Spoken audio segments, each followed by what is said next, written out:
இப்ப நம்ம பேசக்கூடியது வந்து ஒரு டாபிக் என்ன அப்படின்னா, இப்ப வீடுன்னு வந்துருது வாஸ்துன்னு கட்டுறாங்க. இது வந்து நிறைய பேர் பாத்தீங்கன்னா, யாரு பேர்ல பத்திரம் இருந்தா வீடு கட்டணும்? கணவன் பேர்ல இருந்தா தான் வீடு கட்டணுமா? இல்ல மனைவி பேர்ல ரெக்கார்டு இருந்தா அவங்க பேர்ல வீடு கட்டலாமா? இல்ல வீடு வந்து திசை 4 திசை இருக்குது. கிழக்கு திசை இருக்குது, மேற்கு திசை இருக்குது, தெற்கு திசை, வடக்கு திசை. இந்த 4 திசையில எனக்கு எந்த திசையை பார்த்து வீடு கட்டணும்? இப்படி மக்கள் மத்தியில நிறைய கன்ஃபியூஷன். சார் நான் மேச ராசி, சிம்ம ராசி, தனுசு ராசி, எனக்கு எல்லாமே கிழக்கு தலைவாசல் தான் சொல்றாங்க. சார் நான் ரிஷப ராசி, கன்னி ராசி, மகர ராசி, எனக்கெல்லாம் தெற்கு தலைவாசல் தான் சொல்றாங்க. சார் நான் மிதுன ராசி, துலா ராசி, கும்பராசி, நான் இதெல்லாம் மேற்கு தலைவாசல் தான் எனக்கு சொல்றாங்க. சார் நான் கடக ராசி, விருச்சிக ராசி, மீன ராசி, எனக்கெல்லாம் வடக்கு தலைவாசல் தான் சொல்றாங்க. இப்ப நான் என் ராசிக்கு வந்து இந்த திசையா வருது, நான் இந்த திசை பிரகாரம் வீடு கட்டுறதா இல்ல எப்படி கட்டுறதுன்னு இன்னைக்கு மக்கள் மத்தியில நிறைய இந்த வீடு கட்டுறதுல வந்து இருக்கக்கூடிய ஒரு குழப்பங்கள் வந்து இன்னும் சரியா தீரல. அடுத்தது நேத்து படிச்சுட்டு, அதிகபட்சம் நேத்துனா ஒரு சில வருடங்களுக்கு முன்னாடி படிச்சுட்டு அவங்க இந்த படிச்ச விஷயத்த அப்படியே இந்த வாஸ்துங்கிற பேர்ல, ஜோதிடங்கிற பேர்ல அப்படியே வாத்தியார் ஆயிட்டாங்க. நம்ம யாரையும் குறை சொல்றதுக்காக சொல்லல. இந்த வாத்தியார் ஆயிட்டு இவங்க சொல்லக்கூடிய கருத்துக்களும் இருக்குது. அப்புறம் இதுக்கு முன்னாடி இதுலயே அனுபவம் வாய்ந்தவங்க நிறைய இருப்பாங்க. இப்ப இன்னைக்கு இங்க பாத்தீங்கன்னா நம்மளுடைய நண்பர், நம்மளுடைய மண்ணினுடைய மைந்தர் சேவல்குடி ஜோதிடர் வெளியே போயிட்டாருன்னு நினைக்கிறேன். அவங்க எல்லாம் ரொம்ப நாளா இதுல ஃபீல்டில் இருக்கிறாங்க, இந்த துறையை சார்ந்தும் இருக்கிறாங்க. ஆனா இதுல அனுபவம் என்பதுதான் இதுல வந்து உண்மையான விஷயம். நீங்க வாஸ்து வந்து வாத்தியார் ஆகணும் அப்படின்னு ஒரு ஆசை இருந்ததுன்னா என்கிட்ட வந்து ஒரு வகுப்பு படிச்சுட்டு போங்க போதும். ஒரே ஒரு வகுப்பு வந்து படிச்சுட்டு போயிட்டீங்கன்னா போதும், நீங்க வாத்தியார் வேலை கண்டிப்பா செய்யலாம். 100% என்னால கேரண்டி கொடுக்க முடியும். வாத்தியார் வேலைங்கிறது என்ன? இந்த புஸ்தகத்தில் இருக்கிறது வாத்தியார் 1ஆம் வகுப்புல பாடம் நடத்தி பார்த்திருப்போம். வாத்தியாருக்கு அந்த புஸ்தகத்தை எடுத்து வச்சு மொத்தம் ஒரு 30 பாடம் இருக்குதுன்னா அந்த வருஷத்துக்குள்ள 30 பாடத்தை நடத்தணும். அவருதான் அது. அந்த வாத்தியார் என்ன, நான் படிக்கிறப்ப இல்ல, வந்து பாடத்தை எடுத்த உடனே ஒரு அரை பக்கத்தை படிச்ச உடனே அதுல எவன் வளர்த்தியா ஒரு பையன் இருக்கிறானோ அவனைத்தான் கூப்பிடுவார். நான் கொஞ்சம் வளர்த்தியா இருப்பேன். வளர்த்தியா இருக்கிற பையனை கண்டா மத்த பசங்க மிரண்டுக்குவாங்களா அப்படின்னு ஒரு குண்டா இருக்கிற பசங்களை கண்டா மத்த பசங்க பயந்துக்குவாங்க. வளர்த்தியா இருக்கிற பசங்களை கண்டாலும் இந்த மத்த பசங்க எல்லாம் பயந்துக்குவாங்க. ஆள் போர்ட்ஸா இருக்கிறான்னு அவனை கூப்பிட்டு வாத்தியார் உட்காந்துக்கிட்டு, ஏய் இதுக்கு மேல நீ எடுத்துறான்னா அவன் அதுல இருக்கிறது பூரா ஒப்பி அப்படியே மனப்பாடமா அப்படியே பார்த்து அப்படியே ஒப்பிச்சுக்கிட்டே வருவான். அதுதான் பாடம். அப்ப இது என்னன்னா, அது இருக்கிறத வந்து எடுத்து நம்ம அப்படியே சொல்றதுங்கிறது ஒரு விதம். ஆனா அதை அனுபவத்துல பார்த்து அது கரெக்டா சக்சஸான்னு சொல்றது ஒரு விதம். இதுல இன்னைக்கு ட்ரெண்டிங் என்னன்னா, வாஸ்து சாஸ்திரம், ஜோதிட சாஸ்திரம், மனையடி சாஸ்திரம், ஜாமகோல் சாஸ்திரம், இதெல்லாம் இன்னைக்கு ட்ரெண்டிங். யாரு வேணுமாலும் வகுப்பு எடுக்கிற. நீ பேஸ்புக்கு திறந்தா 20 வகுப்பு வருது. எங்கடா இந்த வாத்தியார் நடத்துற ஆடுறான்னு பார்த்தா வாத்தியார் பேரை மட்டும் காட்டவே மாட்டேங்கிறாங்க. வாத்தியார் பேரு மட்டும் தெரியல, வாட்ஸ்அப் அழைத்திடுகன்னு போடுறான். உள்ள போய் பார்த்தா தான் நம்ம வாத்தியாரையே கண்டுபிடிக்க முடிய சூழ்நிலை இருக்குது. அப்ப நம்ம ஒரு கலையில வர்றோம்னா அந்த வாத்தியார் யாரு, அந்த வாத்தியார் எத்தனை வருஷம் அந்த ஃபீல்டுல இருக்கிறாரு, அந்த வாத்தியாருடைய முன் அனுபவம் என்ன, அவர் எத்தனை வீட்டை கட்டியிருக்கிறாரு, இது எல்லாம் வந்து நம்ம பார்த்து தான் வந்து இந்த படிக்கிறவங்க உள்ள நுழையணுமே தவிர, இந்த 100 ரூபாய்க்கு கிளாஸ், 200 ரூபாய்க்கு கிளாஸ், 51 ரூபாய்க்கு கிளாஸ், அடுத்தது வந்து இந்த இலவச வகுப்புங்கிறது, அடுத்தது வந்து இந்த வகுப்பு 8900 அப்படின்னு போட்டு ஒரு பெருக்கல் குறி விட்டு உங்களுக்காக 3200. இது என்ன ஜவுளி கடை விளம்பரமா இல்ல வந்து இதுல துணிக்கடை விளம்பரமா? இது என்ன கூறு? இது வந்து ஒரு தெய்வீகம் சார்ந்த கலை. யாரும் இலவசம் அப்படிங்கிறதுல வந்து நடத்துற அளவுக்கு இல்ல. இலவசத்துல வந்து ஒருத்தனை கூப்பிட்டு ஒண்ணும் இல்ல. இது நடந்த சம்பவத்தை நான் சொல்றேன், ஒண்ணு தெரிஞ்சுக்குங்க. இது சத்தியமான உண்மை. திருச்செந்தூர்ல 4 நாளைக்கு முன்னாடி பௌர்ணமி அன்னைக்கு திருச்செந்தூர் போறேன். எனக்கு முன்னாடி ஒரு பொண்ணு வந்து ஆந்திராக்கார பொண்ணு, தன்னுடைய கணவனோட அந்த பொண்ணு தரிசனம் பண்ணி வந்துட்டு இருக்குது. முன்னாடி போகுது. நம்ம நாட்டு ஆளு, நம்ம தமிழ்நாட்டுக்காரர் 2 பேர், புருஷன் பொண்டாட்டி 2 பேர். அது லைன்ல எங்க அந்த 100 ரூபாவுடைய படியுடைய கோயில் எஜ்ஜுக்கு உள்ள போயிட்டோம். அதுல போயிட்டு இருக்கிறப்ப அந்த பொண்ணு திருப்பதி லட்டு கோயில்ல கொடுங்கன்னு யாரும் கொடுத்துருக்க மாட்டேங்குது. 2 லட்டை எடுத்து அந்த லேடிகிட்ட முன்னாடி கொடுக்குது. அந்த லேடி லட்டை வாங்குறப்ப இந்த புருஷக்காரன் நம்ம தமிழ்நாட்டுக்காரன் அஜு அதெல்லாம் வாங்கக்கூடாது கோயில்ல அந்த பொம்பளை கூட அந்த புள்ள கொடுத்த லட்டு அந்த பொம்பளை வாங்க மறுத்துருச்சு. அந்த புள்ள அப்படியே ஒரு பாவமா அப்புறாணியா பாக்குச்சு. திருப்பதி லட்டு கிடைக்குமா? முதல்ல திருச்செந்தூர் முருகன் கோயில கிடைக்குமா? நான் உடனே வெக்கத்துட்டு எனக்கு ஒரு லட்டு அந்த லட்டு எனக்கு தர்றையாமான்னு நான் கேட்டேன். ஆனா அந்த தர்றங்கண்ணா அப்படின்னு சொல்லிட்டு வாங்கின உடனே வாங்கிட்டு ஒரு லட்டை கொடுத்துட்டு அண்ணா இன்னும் 2 லட்டுக்கு வச்சுக்கிறீங்களான்னு குடும்பம் அப்படின்னு 3 லட்டையுமே எனக்கு கொடுத்துருச்சு அந்த அம்மா. இதுதான் நல்லா யோசனை பண்ணிக்கணும். இலவசமா கிடைச்சனால அந்த இலவசத்தோட வேல்யூ அந்த லேடிஸுக்கு தெரியல. ஏன்னா அதுல திருப்பதியோடைய வரப்பிரசாதம் பெரிய வரப்பிரசாதம் அந்த திருப்பதி லட்டுக்குள்ள இருக்குதுங்கிறது அந்த லேடிஸ் அவங்களுக்கு கொடுக்கணும் இல்லை பாத்தீங்களா? அந்த 3 லட்டையும் வாங்கிட்டு அங்க வர்றவங்களுக்கு போறவங்களுக்கு பூரா அந்த லட்டை பிச்சு கிட்டத்தட்ட ஒரு 50 பேருக்கு நான் கொடுத்துட்டேன். அப்ப அந்த திருப்பதி லட்டு எங்கிருந்து வந்தது? யாருக்கோ கொடுக்க போய் கடைசியில் அந்த லட்டு நம்மளுக்கு கிடைச்சு நான் அடுத்தவங்களுக்கு ஒரு 50 பேருக்கு கொடுத்தேன். இது நம்மளோட வந்தவங்களுக்கு எல்லாத்துக்குமே தெரியும். அப்ப என்னன்னா இலவசமா கொடுத்தோம்னா எந்த பொருளுக்கு வேல்யூ இல்ல. உன்னை எவன்டா இலவசமா கொடுக்க சொன்னா? ஜோதிடத்தை இலவசமா கொடுக்கறதுக்கு நீ யாருன்னு கேக்குற. இதுதான் சின்ன மீனை போட்டு பெரிய மீனை பிடிக்கிறது. போட்டுவிட்டு எதையோ ஒண்ணு போட்டு கொலை போட்டுட்டோ அடுத்தது வாங்க இதற்கு மேல் விவரங்கள் மேலும் முதுநிலை வகுப்பில் நான் தெரிவிக்கிறேன் அப்படின்னு. இதெல்லாம் வர வர பார்க்க போனா ஜோதிடம் எங்கேயோ கூறுகட்டு போயிட்டு இருக்குதுங்கிறது மட்டும் தெரியுது.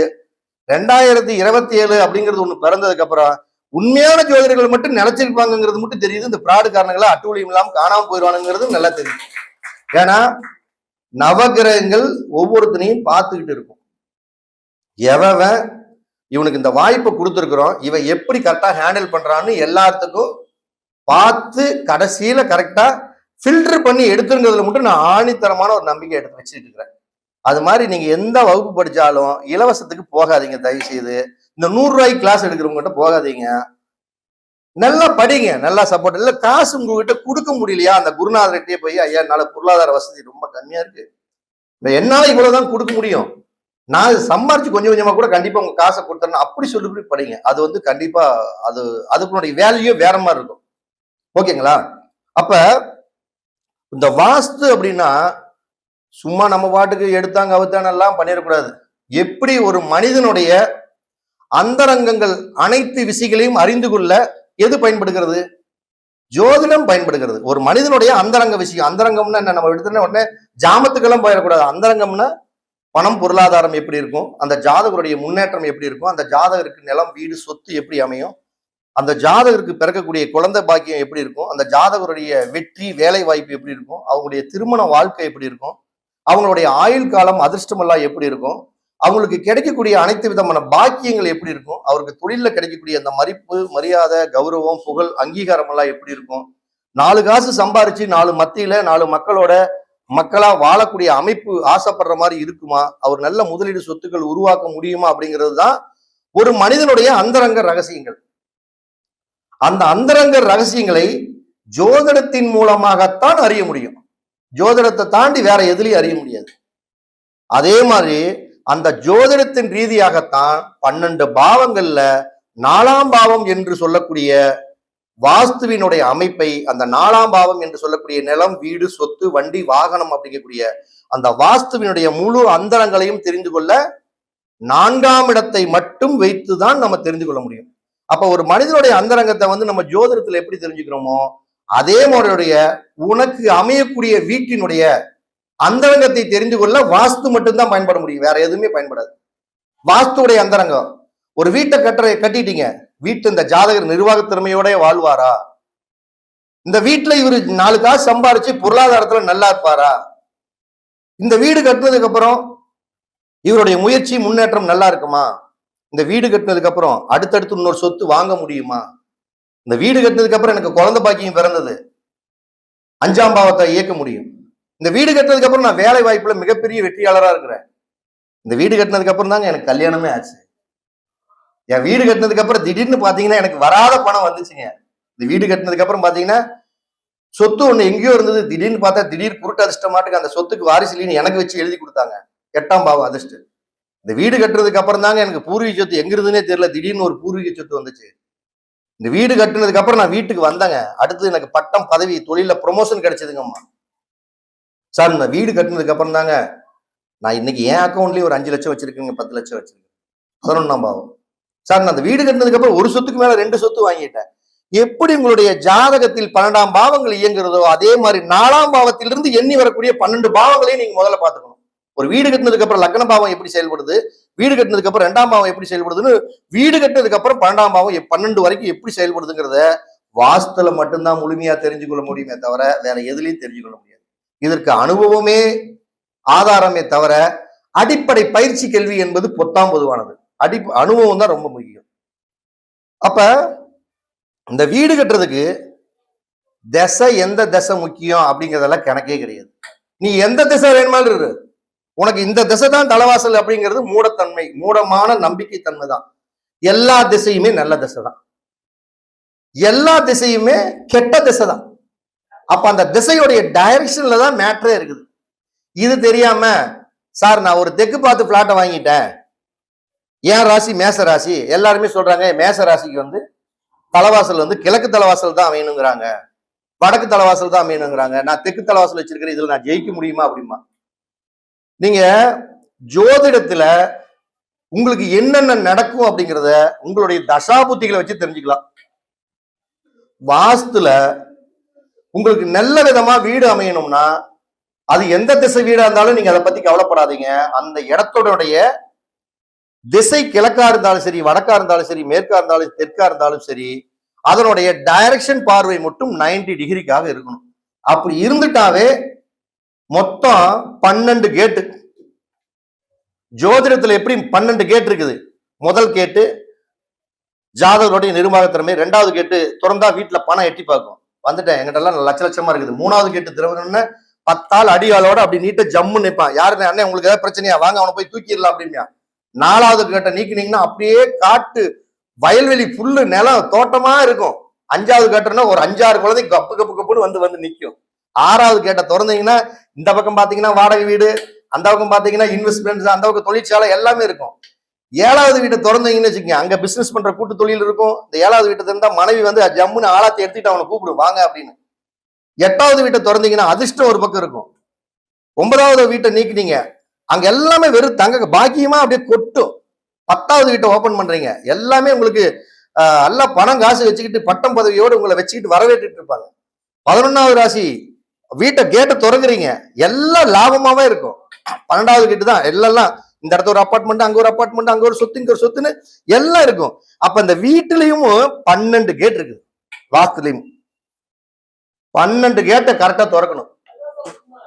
12 கேட்டை கரெக்டா திறக்க தெரியணும். சும்மா பாஸ்ட் வந்து பாடம் நடத்துறது யாரு நீங்க பாருங்க, இங்க இருக்கிறவங்க சரியா 2 மணி நேரம், இங்க இருக்கிற ஆளுகளை 2 மணி நேரம் என்கிட்ட உட்கார வைங்க, உங்களை நாளைக்கு வாஸ்துல நான் உங்களை ஃபுல்லா பாடம் நடத்துற அளவுக்கு நான் ட்ரைனிங் கொடுப்பேன்.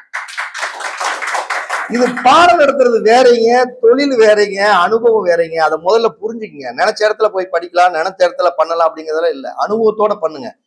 நீங்க செய்யக்கூடிய ஒரு நல்லது செஞ்சாலும், உன்னால் ஒருத்தன் நல்ல விதமா முன்னேற்றத்துக்கு வந்தாலும் அந்த அதனுடைய கொடுப்பனை பெறுபவனை விட சொன்னவனுக்கு தான் அதிகம் சேரும். அதே மாதிரி நீங்க வாஸ்து சொல்றீங்க, நீங்க சொல்லி அது நல்லா இருந்தா நீங்க யாருக்கு சொன்னீங்களோ அவனோட உங்களுக்கு தாங்க அதிகம் கிடைக்கும். அதே நீங்க ஒரு தப்பா சொன்னீங்கன்னா எவனுக்கு சொன்னீங்களோ அவனோட உங்களுக்கு தாங்க சேர்த்து கிடைக்கும். அதை நீங்க முதல்ல புரிஞ்சுக்கங்க. நீங்க எதை செஞ்சாலும் நம்மளுக்கு தான் கிடைக்கும், சொல்றவங்களுக்கு 2வது, அதை கேட்கறவங்களுக்கு 2வது பர்சன்ட் தான், நம்மளுக்கு தான். அப்ப என்னன்னா, நம்மளை நம்பி ஒருத்தர் ஃபீல்டுல இறங்கிறாங்கன்னா எக்காரணத்தை கொண்டும் பார்த்து நம்மளுக்கு விட சூப்பரா செய்யணும்னு பழகணும், செய்யணும். அப்பதான் ஜெயிக்க முடியும். அப்ப இந்த தலைவாசல் சம்பந்தப்பட்ட விஷயத்துல ராசிக்கா லக்னமா அப்படின்னா, ராசி என்பது பிரதானம், உடல் மாதிரி. லக்னம் என்பதுதான் உயிர். நீங்க லக்னத்தின் அடிப்படையில தான் முதல்ல ஒரு கேட்டகரி. ஏன்னா இதெல்லாம் மாத்த முடியாது. நான் என்ன சொல்றேன்னா, ஒரே விஷயம் என்னன்னா, இடத்தோட டைரக்ஷனை வச்சுதான் நீங்க வீடு கட்டணும்னு தான் நான் சொல்லிட்டு இருக்கிறேன். ஆனா 100 தடவை இன்னும் 10 வருஷம் 100 வருஷம் நான் இதை சொன்னாலும் உலக மக்கள் ஏற்றுக்கொள்ள மாட்டார்கள். எனக்கு ராசிக்கு இந்த தலைவாசல் அப்படிம்பாங்க. அப்படியெல்லாம் கிடையாது. உங்களுடைய லக்னத்திற்கு 4ஆம் இடம் எந்த திசையோ அல்லது 4ஆம் இடத்து அதிபதி எந்த திசை வீட்டில் உள்ளாரோ அதை தான் உங்களுடைய தலைவாசலா எடுத்துக்கணும். இது ஒரு 50% உங்களுடைய மாற்றங்களுக்கு மாறாதனால இதை நீங்க வச்சுக்கலாம். ஆனா இடத்துடைய டைரக்ஷன் எந்த திசையா இருந்தாலும் அந்த திசை வந்து 90 டிகிரிக்காக இருந்தா நீங்க எந்த திசை பார்த்து வேணுமாலும் வீடு கட்டுங்க, உங்களுக்கு சூப்பரா இருக்குன்னு தான் நான் சொல்றேன். அப்ப வாஸ்துல வந்து 12 பாவங்களோட கேட்ட திறக்கணும்னா முதல்ல லக்ன பாவத்துடைய கேட்ட திறக்கணும். லக்ன பாவத்தோட கேட்ட எப்படி திறப்பீங்க? லக்ன பாவத்துடைய கேட்டை திறக்கணும்னா முதல் கேட்டு டைரக்ஷன் தான். அப்ப முதல் கேட்டு டைரக்ஷன்னா நீங்க எந்த திசை பிளாட் வேணுமாலும் பாருங்க. அந்த பிளாட்ல போய் நின்று திசை காட்டும் கருவியை வச்சு அந்த திசை கரெக்டா 90 டிகிரிக்காக, இது வடக்கு பார்த்த ஒரு பிளாட் பாக்குறீங்கன்னா சரியா வடக்கு இருக்கணும், தெற்கு இருக்கணும், கிழக்கு இருக்கணும், இப்படி மேற்கு இருக்கணும். இப்படி 90 டிகிரிக்காக ஒரு இடத்த வந்து திசை காட்டும் கருவி வச்சு பார்க்கறப்ப அக்யூரேட்டா இருந்தா மொத கேட்டு ஓப்பன் பக்காவா இருக்கும். உள்ள கேட்டை திறந்து உள்ள போலாம், நீங்க அடுத்த ஸ்டெப்புக்கு தயாராகலான்னு அர்த்தம். இங்க எடுத்த உடனே ஒரு உதாரணத்துக்கு ஒரு வடக்கு பார்த்த ஒரு பிளாட்னே வச்சுக்கலாம் புரியுற மாதிரி. போய் தென்மேற்கு மூலையில அந்த டைரக்ஷன் இருக்கக்கூடிய திசை காட்டும் கருவி வச்சு இப்படி பாக்குறப்ப அந்த திசையானது கரெக்டா நேர் தெற்கு வடக்குல தான். எப்பயுமே அந்த முள்ள பாத்தீங்கன்னா சிகப்பு முள் வடக்கு திசையை நோக்கி தான் காட்டும். எந்த இடத்துக்கு போனாலும் கரெக்டா தென்மேற்கு மூலையில அந்த திசை காட்டும் கருவியில அந்த திசை காட்டும் கருவி வச்சு பாக்குறப்ப அந்த முள்ளானது நேர் வடக்கு கல்ல பார்க்காம சப்போஸ் வடக்குல இருந்து இந்த பக்கம் சைடுல கிழக்கு பக்கம் இப்படி பாத்துருச்சுன்னு வச்சுக்கோங்க, அந்த இடம் வந்து வடமேற்கு மூலையை பார்த்துக்கிட்டு இருக்குதுன்னு அர்த்தம். அது வந்து இப்படி வாயில நம்ம சொல்ல முடியாது. இது வந்து அந்த இடத்துல போனா தான் வச்சு நம்ம கண்டுபிடிச்சு சொல்ல முடியும். அப்ப ஒரு 12 டிகிரிக்கு மேல வடக்கு பார்த்த ஒரு பிளாட் ஒரு 12 டிகிரிக்கு மேல வாயு மூலையை பார்த்துருச்சுனாவே உன் கேட்டே உனக்கு அடைச்சு போச்சு, நீ வாஸ்துல தோத்து போயிட்டேன்னு அர்த்தம். இதுதான் நான் சொல்லக்கூடிய லாஜிக். உலக மக்களுக்கு எல்லாத்துக்குமே அதான் சொல்றேன், அதை புரிஞ்சுக்க மாட்டேங்கிறாங்க யாருமே. அப்ப அந்த வடக்கு பார்த்த வீட்டுக்கு 12 டிகிரி இழுத்துட்டு இருக்கக்கூடிய வீட்டுல ஒரு 15 டிகிரி 16 டிகிரி இருக்குது, வீடு வடக்கு பார்த்து கட்டிட்டாங்கன்னா நீ அந்த வீட்டுல வந்து பெரிய அளவுக்கு வளர்ச்சி அடைய முடியாது. அந்த வீட்டுல ஏகப்பட்ட வருத்தங்கள் சங்கடங்கள் இதெல்லாம் தான் இருக்கும். இதே 90 டிகிரிக்கா இருந்துட்டா மொத கேட் அப்படி உள்ள போனோம்னா இந்த டோல் கேட்ல பூத்துல வண்டி நம்ம வண்டி போய் நின்னு நிக்காதுன்னே டப்பு நிக்கும். ஆனா போய் இன்னும் கொஞ்சம் போய் நின்னீங்கன்னா அந்த வண்டி நின்று ஒரு 2 நிமிஷம் பார்க்கும், நீக்கலாமா வேணாமான்னு எட்டி பார்த்துக்கிட்டே இருக்கும். அதுக்கப்புறம் வந்து திறக்காம ஒரு நல்ல வாஸ்து நிபுணர் ஒரு ஆளை கூட்டிட்டு போய் பாக்குறப்ப அவர் ஒரு கம்பி தூக்கி இப்படி வச்சானா ஒரு 5 நிமிஷம் கிளம்பி இப்படி தூக்கும். அதுதான் வந்து டைரக்ஷன் விஷயம். நல்லா புரிஞ்சுக்கணும் நீங்க. அப்ப இந்த டைரக்ஷன் ரொம்ப ரொம்ப முக்கியம். 2வது கேட்டு உங்களுக்கு திறக்கணும். அப்ப 2வது கேட்டு திறக்கணும்னா அந்த இடத்துல பணம் தான் 2ஆம் இடம். குடும்பம், செல்வாக்கு, சொல்வாக்கு, ஜனவசியம், பணவசியம் அத்தனையுமே 2ஆம் இடம் தாங்க. இந்த 2ஆம் இடம் நம்மளுக்கு பக்காவா இருக்கணும்னா அந்த இடத்துல வடக்கு பக்கத்தை பாருங்க. ஏதாவது வடக்கு பக்கத்துல உயரமான மலைகள், உயரமான மரங்கள், இது மாதிரி ஏதாச்சும் உயரமா அந்த இடத்தோட உயரமா ஏதாச்சும் இருந்துட்டாவே 2வது கேட்டு லாக்குன்னு அர்த்தம். பண வருவாய்க்கு சிறப்பான பலனை கொடுக்காது. இல்ல அந்த இடத்துக்கு இதே வடக்கு பக்கத்துல ஒரு கிணறு, போரு, தண்ணி தொட்டி, அதே மாதிரி கிணக்கு வடக்கு பக்கம் ஒரு வாய்க்கா, வடக்கு பக்கம் ஒரு ஆறு, ஏதோ ஒரு ஓடை, பணம் உங்களுக்கு 2வது கேட்டு டக்குன்னு நீக்கி அப்படியே ஒரு ₹1,00,000 கத்தையை அப்படி டப்பு டப்புன்னு உள்ள 2 கத்தை உள்ள உடனே பொறுக்கிட்டு 3வது கேட்ட போய் உள்ள ஓபன் பண்ணிட்டு உள்ள போயிடலாம். 3வது கேட்டு ஓபன் பண்ணணும். 3வது கேட்டை ஓபன் பண்ணாதான் நீ அந்த வீட்டுல ஒரு கட்டடத்தை முதல்ல கட்ட முடியும், ஒரு வீரியத்தோட நீ செயல்பட முடியும். அப்ப 3வது கேட்டு திறக்கணும் அப்படின்னம்னா 2வது எப்படி நம்ம வந்து வடக்கு பக்கம் இதெல்லாம் எப்படி இருக்குன்னு பார்த்தோன்னே 3வது பக்கம் வீரியம் எப்படி இருக்குன்னா தெற்கு பக்கத்தை வந்துடணும். வீரியத்துக்கு உண்டான ஆள் யாரு? செவ்வாய். தெற்கு பக்கத்தை பார்க்கணும். தெற்கு பக்கத்துல ஏதாச்சும் வாய்க்காலோ பள்ளமாகவோ ஒரு கிணறோ ஒரு போரோ தெற்கு இடம் காலி இடம் இல்லாம டெட் எண்ட்ல முடிகிறதோ இப்படி எல்லாம் இருந்துட்டா 3வது கேட்டு லாக்குன்னு அர்த்தம். நீ அந்த வீட்டுல ஜெயிக்க முடியாது, வளர்ச்சி அடைய முடியாது.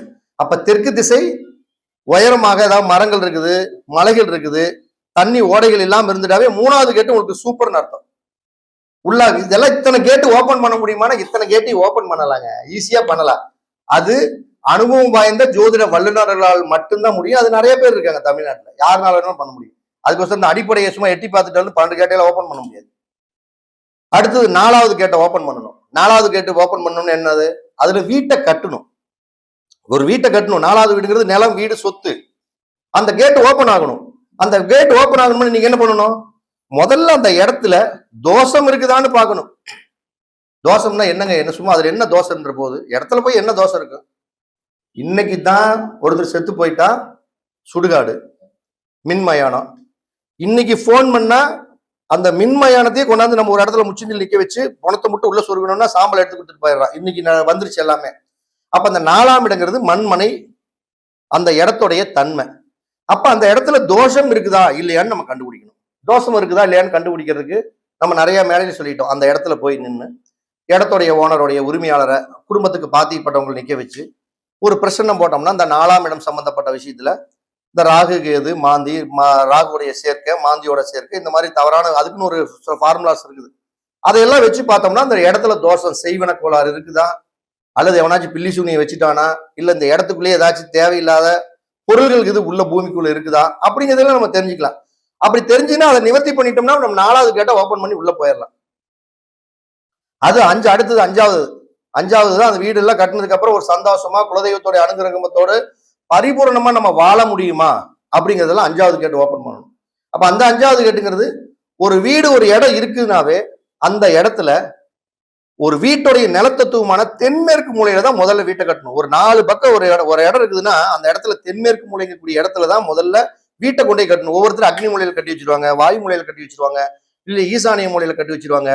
தெற்க காலி இடம் அதிகமா விட்டு கட்டிடுவாங்க, மேற்க அதிக காலி இடமா விட்டிடுவாங்க. அப்ப என்னன்னா தெற்கு குறைந்த காலி இடமும் மேற்கு குறைந்த காலி இடம் இருக்கிற மாதிரி அந்த தென்மேற்கு மூலையில வீட்டை முதல்ல அமைச்சாவே 5வது கேட்டை ஓபன் பண்ணிடலாம். 6வது கேட்டு நீங்க அந்த வீட்டுல ஒரு சக்சஸ் ஆகணும், வீட்டுல ஒரு வெற்றியோட நீங்க அடுத்த ஸ்டேஜுக்கு போகணும். அப்ப அந்த வீட்டை வாஸ்துப்படி எதை எங்கெங்க வைக்கணும், தென்மேற்கு மூலையில அமைச்சாலும் எதை எங்கெங்க வைக்கணும். தென்மேற்கு மூலைனா படுக்கையறை, வடமேற்கு மூலைனா படுக்கையறை, சமையல் ரூம்னா அக்னி மூலை, டாய்லெட் பாத்ரூம்னா வாயு மூலை, 2வது பாத்ரூம் இதெல்லாம் வேணும்னா அக்னி மூலை. இந்த மாதிரி ஈசானியங்கிற கூடிய பகுதியில ஹால் வர்ற மாதிரி எதை எங்கெங்க கரெக்டா வாஸ்துப்படி அமைச்சோம்னாவே அந்த 6வது கேட்டு அப்படிங்கிறது நம்ம அழகா நுழைஞ்சிடும். அடுத்தது 7வது கேட்டு. 7வது கேட்டுங்கிறது என்ன? கணவன் மனைவியோடைய அண்டர்ஸ்டாண்டிங், வசியம், இதெல்லாமே. அப்ப உங்களுக்கு வீட்டுக்கு வசியம் வேணும். வசியம் எப்படி இருக்கும், வசியத்தை எப்படி நம்ம கண்டுபிடிக்க முடியும் அப்படின்னா அதுதான் மனையடி சாஸ்திரத்துடைய முறை, பழைய சித்தாந்தங்களுடைய முறை. அதை பயன்படுத்துறதுல இன்னைக்கு என்னதான் தங்கமா அளவு போட்டு குழி பொருத்தத்துக்காக பக்காவா பண்ணி கொடுத்தாலுமே நம்மள அவங்க கெடுத்துடுறாங்க. அதுதான் இப்ப எனக்கு வருத்தமா இருக்குது. நம்மள அவங்க கெடுத்துடுறாங்க. ஒரு 694 ஸ்கொயர் ஃபீட் வச்சோம்னா 77 குழி பொருத்த வரும். 784 ஸ்கொயர் ஃபீட் வச்சோம்னா 87 குழி பொருத்த வரும். அதுக்கு மேல இந்த குழி பொருத்தம் எல்லாம் நிறைய இடத்துல யோகம், மரண யோகம், தப்பான யோகம் எல்லாம் வரும். இவங்க இதெல்லாம் விட்டுட்டு 800 ஸ்கொயர் ஃபீட்ல இருந்து 900 ஸ்கொயர் ஃபீட்டுக்குள்ள எந்த அளவுமே பெரிய அளவுக்கு நல்லதா இருக்காது. அதுக்குள்ள ஒரு அளவு வச்சுக்கிட்டு எனக்கு மனப்பொருத்தம் போட்டு கொடுப்பாங்க. அதுக்குள்ள அளவே இல்லை, நான் எப்படி மனப்பொருத்தம் போட்டு கொடுக்குறது? அளவே இல்லைங்கிறப்ப அது மனப்பொருத்தம் போட்டா ஜெயிக்க முடியாது. அப்ப மனையடி சாஸ்திரத்துக்கு பிரகாரம் தான் உங்க வாழ்க்கையை நீங்க வாழ்த்திக்கணுமே தவிர உங்களுக்காக நீங்க சில விஷயங்களை வீட்டுல மாத்தித்தான் ஆகணும். சம்சாரம் கட்டிட்டியான், அது வாயாடின்னு தெரிஞ்சு போச்சு. வாழ்க்கை பூரா இவங்ககிட்ட சண்டையே தான் போட்டு டெய்லியும் கழிக்குதுன்னு தெரிஞ்சு போச்சு. இவன் தலையெழுத்து சித்திரவதைன்னு தெரிஞ்சு போச்சு. வாயை வச்சுக்கிட்டு இனிமேல் அவன் என்ன பண்ணணும்? இருக்கிறத வச்சு பொழைக்கிறத கத்துக்கிட்டான்னா அவன் ஜெயிச்சிட்டான். மீண்டும் இவன் கத்திக்கிட்டே இருந்தான்னா காலம் பூரா அவன் கத்திக்கிட்டே தான் இருக்க. இவன் கொடுப்பன சரியில்லை. அப்ப அது மாதிரி இவனுக்கு கொடுப்பன தலையில ஜாதகத்துல ஏற்கனவே இந்த 4ஆம் பாவம் சார்ந்த வீடு குற்றம் குறை சார்ந்த கர்மாவை இவன் அனுபவிக்கணும்னு தலையெழுத்து இருந்துட்டா யாருனாலையும் மாத்த முடியாதுங்க. அவன் அனுபவிச்சே தீரணும். என்ன வருதோ அது சொல்றதுக்கு முன்னாடி என் முண்டாடி சூப்பர்னு சொல்லிட்டானா அவன் ஜெயிச்சிட்டா. அவன் இல்லைனாவே கொஞ்சம் மக்கர் தான். அப்ப கொடுப்பனையும் நம்ம பார்க்கணும். 8ஆம் இடம் அதிர்ஷ்டம் எப்படி இருக்குன்னு பார்க்கணும். இந்த வீடு கட்டினதுக்கு அப்புறம் இந்த மனை பொருத்தத்துல 2 பேர்த்துக்குள்ள அதிர்ஷ்டம் எப்படி இருக்கு பார்க்கணும். இந்த நான் சொன்ன பாத்தீங்களா 7வது கேட் ஓபன் பண்ணோம்னா ஒரு வீட்டுடைய மனையடி சாஸ்திரம் பார்த்து அந்த வீட்டுடைய நட்சத்திரத்திற்கு, அதாவது வீட்டுடைய உரிமையாளருடைய நட்சத்திரத்திற்கு வீட்டுடைய நட்சத்திரம் ஏதாச்சும் வைநாசிக நட்சத்திரமா, அதாவது 22வது நட்சத்திரமாகவோ அல்லது 7வது நட்சத்திரமாகவோ வீட்டுக்கு இது அவன் கட்டிட்டான்னா அந்த வீடு கட்டினதுக்கு அப்புறம் என் அனுபவத்துல பார்த்துட்டேன், இந்த கணவன் மனைவி 2 பேரும் கீரியும் பாம்பு மாதிரிதான் வாழ்க்கை ஓடுமே தவிர அவங்க ஜெயிச்சதா சரித்திரமே இல்லை. வீட்டுல எந்நேரம் எதையாச்சும் ஒண்ணு புலம்பிக்கிட்டே இருக்கும். முதல்ல வீட்டுக்கு உயிர் இருக்குது. நான் அடிக்கடி சொல்றது அதான், வீட்டுக்கு உயிர் இருக்குது, வீட்டுக்கு கண் இருக்குது, வீட்டுக்கு காது இருக்குது, வீட்டுக்கு எல்லாமே இருக்குது. மனிதனுக்கு எப்படி 12 பாவங்கள் இருக்குதோ வீட்டுக்கும் 12 பாவங்கள் இருக்குது. 12 உடல் உறுப்புகள் எல்லாமே இருக்குது. அது கேட்டுக்கிட்டே இருக்கும். அதனாலதான் வீட்டுல வந்து சொல்றாங்க, பெரியவங்க சொல்லுவாங்க, பொம்பளைகளை அழுக வைக்காதீங்கடா, ஆத்தாள சோறு போடுங்கடா, அப்பனுக்கு கடைசி காலத்துல கஞ்சி ஊத்துங்கடான்னு சொல்றதெல்லாம் எதுக்குன்னா, வீட்டுல பொம்பளைங்க அழுதாங்கன்னா அந்த வீடு வந்து கேட்டுக்கிட்டே இருக்கும். நம்ம எங்கேயாச்சும் வீட்டு விட்டு போனோம்னா அந்த வீடு வந்து உட்கார்ந்துக்கிட்டு நைட்ல அழுதுகிட்டு இருக்குமா. இது உண்மைங்க. வீட்டுல பொம்பளைகளை அழுக வச்சா வீடு நம்ம போனதுக்கு அப்புறம் அழுகு. ஏன்னா பெண்களுங்கிறது சுக்கரன் தான், வீடுங்கிறது சுக்கரன் தான். அப்புறம் சுக்கரன் ஒண்ணு சேர்ந்துக்குமே சேராதா, சேர்ந்துக்கும், அழுகும். அப்ப வீட்டுல வந்து லேடிஸ ஆம்பளைகள் எங்க வீட்டுல என் பொண்டாட்டி தாங்க என்ன போட்டு அடிக்குது, அதுக்கோசரம் நான் அழுதுகிட்டு தான் இருக்கிறேன், அதுக்கோசரம் என்னைகளுக்கா அழுகாதான்னு கேட்கக்கூடாது. அவங்க ஜாதிக்காரங்களோட சேர்ந்துக்குவாங்க. அப்ப பெண்களை, சகோதரிகளை, தாயார, பெண் குழந்தைகளை முடிஞ்ச அளவுக்கு வீட்டுல ஆம்பளைங்க அழுகாமன்னா வீறுன்னு காலை பசிக்கு கத்து, அதுக்கு அழுகிறது வேற. கஷ்டத்தை கொடுத்து அழுக வைக்காம பாத்துக்கணும். அப்படி பாத்துக்கிட்டாவே அந்த வீடு வந்து சுபிச்சமா இருக்கும். இதுதான் உண்மை. இப்ப 9வது கேட்டு நீக்கணும். அது பாக்கியம், உங்களுக்கு ஒரு அதிர்ஷ்டம். அப்ப அதிர்ஷ்டம் இருக்கணும் அப்படின்னம்னா அந்த தலைவாயுதல் அப்படிங்கிறது எல்லாமே கரெக்டான பகுதியில, உச்ச பகுதியில தலைவாசல் வரணும். இப்போ ஒரு வடக்கு பார்த்த வீடு அப்படின்னா இந்த வடக்கு பார்த்த வீட்டுக்கு கிழக்கு வரக்கூடிய, அதாவது வடக்கு திசையிலேயே அதனுடைய கிழக்கு பகுதி சார்ந்த இடத்துல நீங்க தலைவாசல் வச்சீங்கனாலும் சரி. அதே மாதிரி ஒரு கிழக்கு பார்த்த ஒரு வீட்டுக்கு வடக்கு சார்ந்த பகுதியில் தலைவாசல் வச்சாலும் சரி. ஒரு மேற்கு பார்த்த வீட்டு வடக்கு சார்ந்த பகுதியில் தலைவாசல் வச்சாலும் சரி. தெற்கு பார்த்த ஒரு வீடு, அந்த வீட்டுக்கு கிழக்கு பார்த்த பகுதியில் தலைவாசல் வச்சாலுமே இது எல்லாமே ராஜ வசீதி, ராஜ யோகத்தையும் கொடுத்தே தீரும். உங்களுக்கு 9ஆம் இடமான பாக்கியம் முதல்ல வேலை செய்ய ஆரம்பிச்சிடும். இப்ப அந்த இடத்துல வந்து ஒரு 10வது கேட் ஓபன் பண்ணணும். அந்த இடத்த வீடு கட்டினதுக்கு அப்புறம் எனக்கு ஒரு பட்டம் கிடைக்கணும், பதவி கிடைக்கணும், பேர் கிடைக்கணும், புகழ் கிடைக்கணும், அந்தஸ்து கிடைக்கணும், நல்ல உயர்வான நிலைக்கு போகணும் அப்படின்னம்னா அந்த வீட்டுக்கு வெளிச்சம் கூடிய ஒரு அமைப்பு சிறப்பா இருக்கணும். ஒரு வீட்டுக்கு வெளிச்சம் இருந்தா தான் உனக்கு பட்டம், பதவி, பேர், புகழ் கிடைக்கும். வெளிச்சம்னா அது என்னங்க வெளிச்சம்? வெளிச்சம்னா ஒண்ணுமே கிடையாது. நீங்க கட்டின வீட்டுக்கு வடக்கு பக்கமும் கிழக்கு பக்கமும் அதிக காலி இடம் இருந்தாவே அது வெளிச்சம். அதே மாதிரி வீட்டுக்கு எந்த இடத்துலயுமே ஜன்னல் வந்து அதிகப்படியான பெருசா வச்சா அதுக்கு பேரு வெளிச்சம். யார் ஒருத்தருடைய வீட்டுல வடக்கு பக்கம் காலியாகவோ கிழக்கு பக்கம் அதிக காலி இடமாகவோ நீங்க வச்சு ஒரு வீட்டை கட்டினீங்கன்னா உங்களுக்கு 10ஆம் இடமான கேட் ஓபன் ஆகி அந்த வீட்டுல வந்து பட்டங்கள், பதவிகள், பெயர்கள், புகழ்கள், அந்தஸ்து நிச்சயம் கிடைத்தே தீரும். அதுல எந்த மாற்றம் இல்லை. இப்போ ஒரு வீட்டுக்கு 11வது கேட்டு நீங்க ஓபன் பண்ணணும். 11வதுங்கிறது என்ன? லாபம், ஆசை, கனவு, லட்சியம். இது எல்லாமே 11வது கேட்டு. இந்த 11வது கேட்டை நம்ம ஓபன் பண்ணணும். எப்படி ஓபன் பண்றது? 11வது கேட்டை ஓபன் பண்ணோம்னா உங்களுடைய வீட்டுக்கு மனையடி சாஸ்திரம் குழிப்பொருத்தம் பார்த்து அந்த குழிப்பொருத்தத்தில் ஆதாய விரயம் அப்படின்னு ஒரு பொருத்தம் இருக்கும். ஆதாயம் 12 ரூபாய், விரயம் 7 ரூபாய், இல்ல ஆதாயம் 9 ரூபாய், விரயம் 12 ரூபாய்ன்னு இருக்கணும். அப்ப என்னன்னா ஆதாயத்தை விட, ஆதாயம்னா என்ன? வருமானம், வரவுன்னு அர்த்தம். விரயம்னா என்னன்னா செலவுன்னு அர்த்தம். அப்ப வரவை விட செலவு கம்மியா இருக்கணும். ஒரு வீட்டுல வரவை விட செலவா இருக்கணும். நான் என்ன சொல்றேன்னா இது கூட வரவை விட வரவை விட செலவு கம்மியா கூட வர வேணாம். வரவு பண்ணி 100 ரூபாய் சம்பாதிச்சு 100 ரூபாய் தின்னுபிட்டு தூங்கினா கூட பரவாயில்லன்னு தான் நான் சொல்லிட்டு இருக்கிறேன். கடைசிக்கு 100 ரூபாய் சம்பாதிச்சுட்டு 150 ரூபாய்க்கு செலவு வச்சோம்னா அப்ப வரவை விட செலவு வந்து அதிகமா போகக்கூடாது. ஈக்குவலா இருந்துட்டாலும் பரவாயில்ல.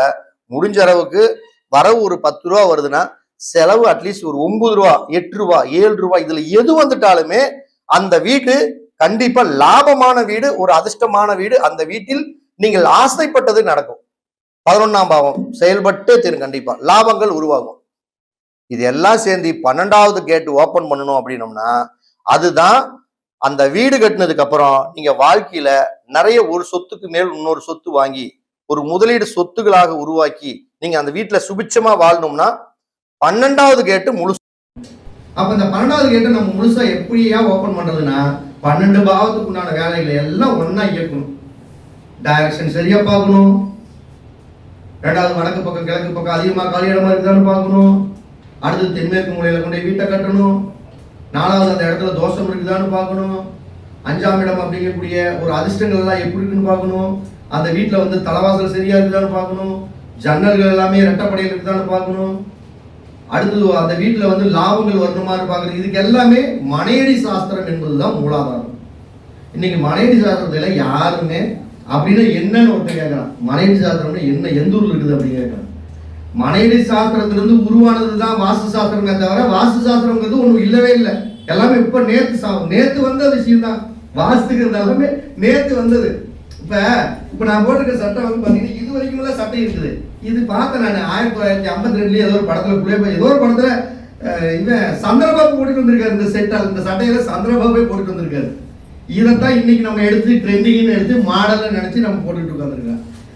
இன்னைக்கு கட்டக்கூடிய அந்த லேடிஸ் கட்டக்கூடிய அந்த சேலைகள் இதெல்லாமே பழைய காலத்துலயும் லேடிஸ் கட்டியிருக்கிறாங்க, நான் பார்த்துருக்கிறேன்.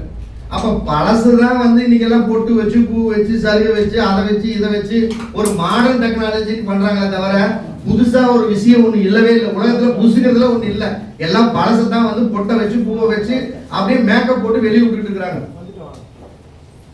அன்னைக்கு பாக்குறப்ப அதெல்லாமே நல்லா இருந்தது. பெண்களை வந்து அன்னைக்கு ஒண்ணுமே பொட்டு வைக்காம பூ வைக்காம நார்மலா குடிச்சு விட்டு தலையை வந்து இப்படி குதிரிட்டு வந்தாவே கொஞ்ச நேரம் பார்க்கலாமான்னு இருக்கு. இன்னைக்கு பொட்டு வச்சு பூ வச்சு அலங்காரம் பண்ணிட்டு வந்தாவே பாக்குறப்ப இதெல்லாமே மேக்கப்ங்கிறது துண்டாவே நமக்கு தெரியுது. ஆனா பார்ப்போம் கௌசிக்காரமா பாக்குறோம். அப்ப என்னன்னா பழமைக்கு வேல்யூ ரொம்ப அதிகம். அப்ப அந்த பழமையான விஷயத்த வீடு கட்டுறவங்க கண்டிப்பா நீங்க கையாளுங்க. பழமையான விஷயத்தை கையாளணும்னா பழமையான இந்த மனையடி சாஸ்திரன்றதுலயே உங்க வீடு வந்து இந்த மூலையில தான் அமையணும், வீட்டுக்கு தலைவாசல் இங்கே தான் வைக்கணும். அதே வீட்டில் வந்து மாட்டு தொழுவு அமைக்கணும்னா இந்த வடமேற்கு மூலையில தான் மாட்டு தொழுவு அமைக்கணும், பசு தொழுவு அமைக்கிறதுக்கு இந்த மூலையில தான், கோழி பண்ணை வைக்கிறதுக்கு இந்த மூலை தான், நாய் இந்த இடத்துல தான் நிறுத்தணும், கோழி இங்கே தான் வைக்கணும், வீட்டை நீங்க தான் கட்டணும், பாத்ரூம் இங்கே தான் வைக்கணும், படி இங்கே தான் போடணும் அப்படின்னு எல்லாமே மனையடி சாஸ்திரத்துல எல்லாம் சொல்லி முடிச்சுட்டு போயிட்டாங்க. அதுல இருக்கக்கூடிய ஒரு விஷயத்த கொஞ்சம் அப்படியே ட்ரெண்டிங் ஆக்குனாங்க, வாஸ்து சாஸ்திரம் அப்படின்னு.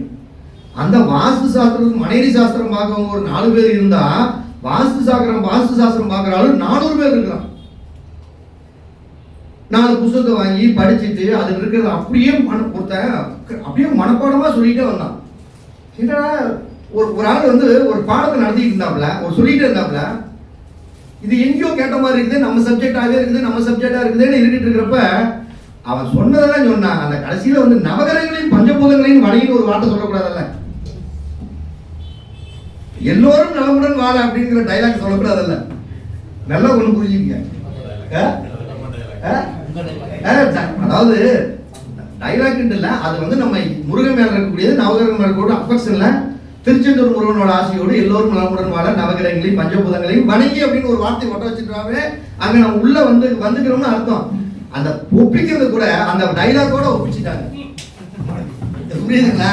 அப்ப என்னன்னா ஒரு விதத்துல சந்தோஷமாக இருந்தாலும் அந்த கலை இன்னாருக்கு கத்துக்கிட்டோம்னு சொல்றது வேற, சொல்லலாம், தப்பே கிடையாது, இதனால ஒரு தப்பு கிடையாது. ஆனா அதுலயுமே எங்களுடைய தாத்தம் பாட்டம் முப்பாட்ட காலத்துல இருந்து வந்து இந்த கலையை நாங்க கத்துக்கிட்டு சொல்றாங்க பாத்தீங்களா, அதுதான் தப்புன்னு நான் சொல்றேன். அந்த கலை வந்து உங்களுக்கு சப்போர்ட் பண்ணாது, நல்லா புரிஞ்சுக்கங்க.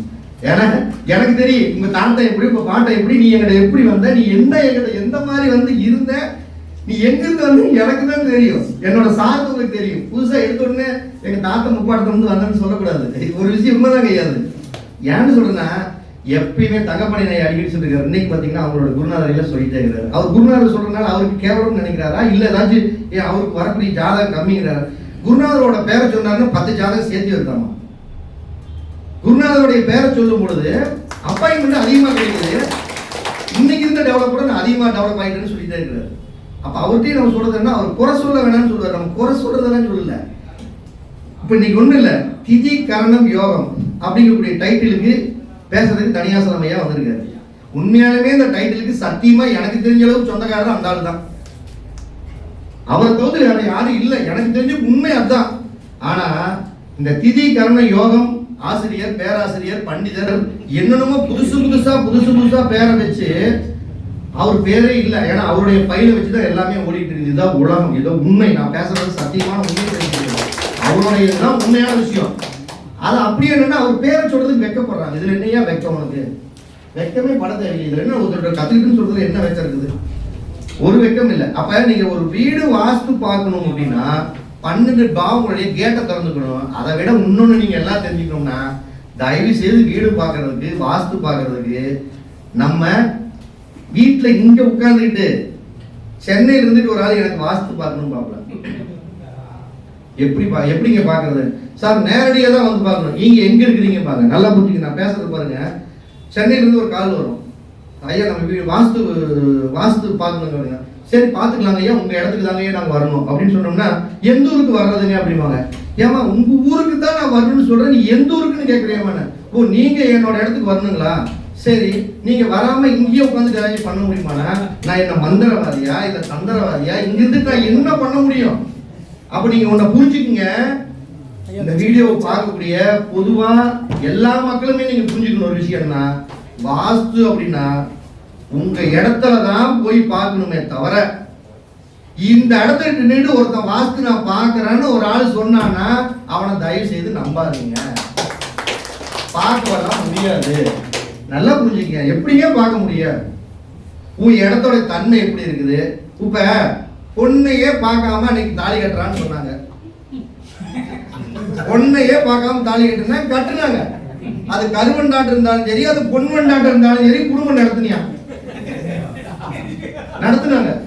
ஆனா இன்னைக்கு இவன் போய் நேரடியா அந்த பிள்ளைகிட்டயே பார்த்து பேசி எல்லாம் ரெடி பண்ணிட்டு நிச்சயம் பண்ணதுக்கு அப்புறம் இல்லையே நான் அந்த பிள்ளைகிட்ட நல்லா பேசுறேன், தோல் செவச்சவன் இருந்தது, இப்போ கல்யாணம் பண்ணி 3 நாளாவது கருப்பா தெரியுதுங்க. வெள்ளையா இல்லைங்க புள்ள. இவனை எல்லாம் பார்த்தான் பேசினா ஒரு ஜாதகார பையன் சொல்றேன் அப்படித்தான் சொன்னேன் என்கிட்ட. உள்ள நல்லா இருந்ததுங்க, நல்லா தோல்கள் நல்லா சிவப்பா இருந்தது, நல்லா இருந்தது. இப்ப என்னன்னு தெரியலீங்க, அதெல்லாம் மேக்கப் போட்டு என்கிட்ட 10 நாளா காமிச்சிட்டாங்க, எனக்கு பிடிக்கலைங்க. அப்ப சத்தியத்துக்கு வாழ்ந்த காலம் வேறு, இப்ப சத்தியமற்று வாழக்கூடிய வாழ்க்கை வேறு. அப்ப நம்ம நல்ல வாழ்க்கை அப்படிங்கிறத இதுக்கே இப்படின்னா ஒரு வீட்டை பார்க்கறது காலங்காலமாக வாழக்கூடிய வீட்டுக்கும் நம்ம இடத்த போய் பார்க்காம என்ன பண்ண முடியும்? இடத்த நேரடியும் போய் பார்க்கணும். இடத்த போய் பார்த்தா தாங்க தெரு வந்து ஏதாச்சும் ஒரு மூலையிலிருந்து வந்து குத்துதா, இல்ல பக்கத்துல கிணறு போருக்கு இருக்குதா, இல்ல இடத்துல ஏதாச்சும் தோசை இருக்குதா இல்லையா, இதெல்லாம் முதல்ல தெரிஞ்சுக்க முடியும். அடுத்து இடத்தோடைய டைரக்ஷனை தெரிஞ்சுக்கணும். இடத்தோடைய டைரக்ஷன் தெரியாதவன் டிக்கெட்டு தான் நிற்கணும். இந்த கூகுள் மேப்பு போட்டீங்கன்னா அந்த கூகுள் மேப் ஒரே இடத்துல சுத்திட்டு இருக்கு. படத்துல கூகுளக்கான்னு சுத்திட்டே இருக்கணும். கூகுளை டச் பண்ணா இன்னைக்கெல்லாம் லொகேஷன் கரெக்டா போயிருது. அந்த என்னமோ படத்துல யோகி பாபு கூகுளை டச் பண்ணி அதே இடத்துலயே சுத்திட்டே இருப்பான், எங்கேயும் நகர முடியாது. அப்ப இடத்தோடைய டைரக்ஷன் நம்மளுக்கு ரொம்ப ரொம்ப முக்கியம். அந்த இடத்த போய் பார்த்து இடத்தோடைய டைரக்ஷன் கிழக்கு பார்த்ததுக்கு கிழக்கு தான் பார்க்குதா, இல்ல கிழக்கு ஈசானியத்தை பார்க்குதா, வடக்கு பார்த்ததுக்கு வடக்கு தான் பார்க்குதா, இல்ல ஈசானியத்தை பார்க்குதா, இல்ல மேற்கு பார்த்ததுக்கு மேற்கு தான் பார்க்குதா, இல்ல வாயுமலை பார்க்குதா, தெற்க பார்த்தது தெற்க தான் பார்க்குதா, இல்ல அக்னிமலை பார்க்குதா, தென்மேற்கு மலை பார்க்குதா. இப்படி இடத்தோடைய டைரக்ஷனை முதல்ல கண்டுபிடிங்க.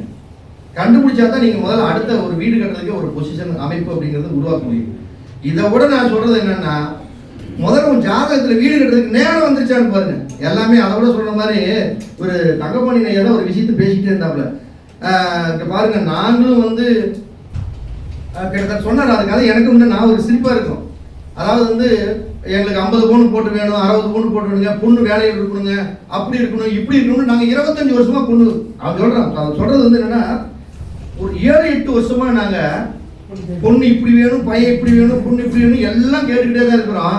ஆனா பொண்ணே அமையலைங்க அப்படின்னாங்க.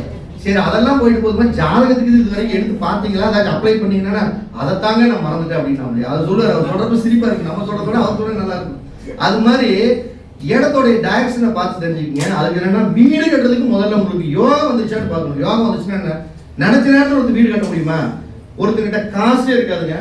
10,000 ரூபா ஒரு ஆள், எனக்கு தெரிஞ்சு ஒரு ஆள் 10,000 தான் நான் அப்போ போறப்போ ஒரு தடவை என்கிட்ட இவ்வளோ தாங்க இருக்குது, இதை வச்சு எனக்கு ஒரு வீட்டை அமைச்சு கொடுத்துருங்க. நம்ம எல்லாம் பண்ணி கொடுத்துட்டு வந்தோம். நான் சொல்றது 6-7 வருஷத்துக்கு முன்னாடி. காசு என்னைனாப்ல, ஆனால் வீடு வந்து கட்டி ஒரு 10 மாசத்துலயும் முடிச்சிட்டாப்ல. எந்த பிரச்சனையும் இல்லை, வீட்டை கட்டி ஜம்முன்னு வந்துட்டாப்ல. இன்னொரு ஆள் மேப்பை வாங்கிட்டு, சார் வீடுக்கு ஒரு பெரிய மேட்டர் இல்லை, 70 லட்சம் ரூபா கேஷ் ரெடியா இருக்குது, ஒன்றும் இல்லை, ஒரு பிரச்சனை இல்லை, அப்படியே 6 மாசம் பேசிவிட்டா டக்குன்னு வேலையை முடிச்சிடணும்னு எங்கிட்ட பேசுறப்பே தனவத்தான் பேசுறாங்க. நான் சொல்றேன், ஐயா உங்களுக்கு 3 கூட என்னோட புத்தி நடக்குது, சத்தியமா உங்களால வீடு கட்ட முடியாது சார். பணம் இருக்குது, எல்லாமே கட்ட முடியும். கட்டவே முடியல. கடைசி வரைக்கும் இன்னைக்கு வரைக்கும் எனக்கு தெரிஞ்சு 1.5 வருஷம் ஆகுது மேப் போட்டு கொடுத்து வந்து கட்ட முடியல. அப்ப ஜாதகத்துல வீடு கட்டக்கூடிய தசா புத்தி 4, 8, 12 புத்தி அல்லது 4ஆம் இடத்தை பார்க்கக்கூடிய கிரகத்தோடைய புத்தி அல்லது கோச்சாரத்தில் சனி பகவான் 4ஆம் இடத்தையோ 8ஆம் இடத்தையோ 12ஆம் இடத்தில் பார்க்கக்கூடிய புத்தி அல்லது 4ஆம் இடத்து அதிபதி 8ஆம் இடத்து அதிபதி 12ஆம் இடத்து அதிபதியோடைய அதிபதி வேறொரு கிரகத்தோட நட்சத்திரத்தில் நின்று புத்தி நடத்தினா தான் வீடு கட்ட முடியுமே தவிர நீ மற்றபடி 3, 7, 11 கோடி புத்தியில வீடே சத்தியமா கட்டவே முடியாது. தலைகளை என்னாலும் கட்ட முடியாது. இது ஜாதகத்தை வச்சாதான் கண்டுபிடிக்க முடியும். அப்போ ஜாதகத்துல வீடு கட்டக்கூடிய தசா புத்தி வந்துச்சான்னு பார்க்கணும்ல. இதெல்லாம் தாண்டி வாஸ்துப்படி, வாஸ்துங்கிறது நான் ஒரே வட்டத்துல சொல்லணும்னா எதை எங்கெங்க எப்படி உட்கார வைக்கணுமா அவனை அங்கங்க அப்படியே உட்கார வச்சா போதும். இதுதான் வாஸ்து, வேற எதுவுமே இல்லை. அப்ப என்ன அர்த்தம்? தென்மேற்கு மூலைக்கூடிய நிலத்தத்துவத்துல பெட்ரூமையும், அக்னியக்கூடிய நெருப்பு தத்துவத்துல சமையல் அறையும், காற்று தத்துவத்திலே அப்படிங்கக்கூடிய இடத்துல வந்து டாய்லெட் பாத்ரூமையும், ஹால் அப்படிங்கக்கூடிய தத்துவத்துல வந்து இந்த ஈசானி பகுதியில் ஹாலுங்கிறத மட்டும் அமைச்சுக்கிட்டு அதுக்கு மேல நீங்க முழுக்க பார்க்க வேண்டியது கட்டடத்துடைய மனையடி அளவுகளையே தான் முழுமையாக பார்க்க வேண்டும். அந்த முழுமையாக மனையடிகளை பார்த்து உங்களுடைய ராசிக்கு உங்களுடைய ஜாதகத்துக்கு ஏற்பால உங்களுடைய நட்சத்திரத்துக்கு அங்கே வைநாசி நட்சத்திரமாக மத நட்சத்திரம் வராமல் பார்த்துக்கிட்டீங்கன்னாவே ஒரு 75% சக்சஸ். அதுக்கப்புறம் பொருத்தத்துல மன பொருத்தத்துல வந்து மிருக பொருத்தம், அதாவது மனை என்ன மனை, கருட மனை, சிங்க மனை, யானை மனையா, அடுத்தது வரவு செலவு நல்லா இருக்குதா, வீட்டுக்கு கண்ணு இருக்குதா, வீட்டுக்கு உயிர் இருக்குதா, வீடு கட்டினதுக்கு அப்புறம் யோகம் இருக்குதா, மரண யோகமா மரண சூத்திரமா, ஏதாவது தப்பான சூத்திரங்கள்லாம் வராம நீங்க இந்த 12 கேட்டுகளையும் ஓபன் பண்ணி ஒரு கரெக்டான ஒரு வீட்டை கட்டினீங்கன்னாவே முதல்ல நம்ம சக்சஸ் ஆகிடலாம். வேற எல்லாம் இது வந்து நான் பேசுறதுதான் பெருசா இருக்குதே தவிர இது சின்ன மேட்டர் தான், சப்ப மேட்டர் தான். இதை வந்து ஒரே விஷயம் உங்க இடத்துல வந்து தான் பார்க்க முடியும். இடத்த ஜாதகத்தை பார்த்து தான் பார்க்க முடியும். இடத்த பிரசன்னம் போட்டு பார்த்துட்டு தான் பார்க்க முடியும். கட்டடத்தை வரைபடம் வரைஞ்சி தான் பார்க்க முடியும். அதுக்கப்புறம் மனை பொருத்தம் பார்த்து தான் பார்க்க முடியும். அதுக்கப்புறம் தான் செப்டிக் டேங்க் எங்க, வாட்டர் டேங்க் எங்க, ஜன்னல் எங்க வைக்கணும், நிலவு எங்க வைக்கணும், இத்தனை விஷயம் இருக்குது. இதெல்லாம் அனுபவத்துல தான் பார்க்க முடியும். இதை தாண்டி ஒரு இடத்துக்கு போனீங்கன்னா நீங்க கிழக்குன்னு நினைச்சிட்டு இருப்பீங்க, அந்த இடம் கிழக்கு பார்க்காம அக்னி மூலம் பார்த்துட்டு இருக்கோம். வடக்குன்னு நினைப்பீங்க, அந்த இடம் வடக்கு பார்க்காம வாயு மூலை பார்த்துட்டு இருக்கு. இந்த மாதிரி இடத்துல அப்படியே தலையை பிச்சுக்கும். எங்கடா சமையல் ரூம் வைக்கிறது, எங்கடா பாத்ரூம் வைக்கிறது, இதெல்லாம் அனுபவம் தான் பேசும். அனுபவத்தை தாண்டி பேசவே பேசாது. அப்ப நீங்க என்ன தெரிஞ்சுக்கணும்னா, வீடு கட்டுறவங்க, வாஸ்து பார்க்குறவங்க, நீங்க யாரோ வேணுமாலும் கூப்பிடுங்க. உங்க இடத்துல கூப்பிட்டு வந்து உங்களோட கண்ணு முன்னாடியே உட்கார வச்சு மேப்பை போட்டு கொடுத்துட்டு எவ்வளோ 20 ரூபாயா 25 வாங்கிக்க, 30 35 வாங்கிக்க, மேப்பை போட்டு கொடுத்துட்டு இடத்த காலி கொடுன்னு சொல்லி பிடிச்சி உட்கார வச்சு வேலை வாங்கிட்டு அனுப்புங்க அப்படிங்கிறத சொல்லி இன்றைய தகவலை நான் இனிதே நிறைவு செஞ்சுக்கிறேன். தர்மத்தின் வழி செல்ல செல்ல தர்மத்தின் வழி செல்ல அப்படிங்கிற மிக அழகான அடுத்த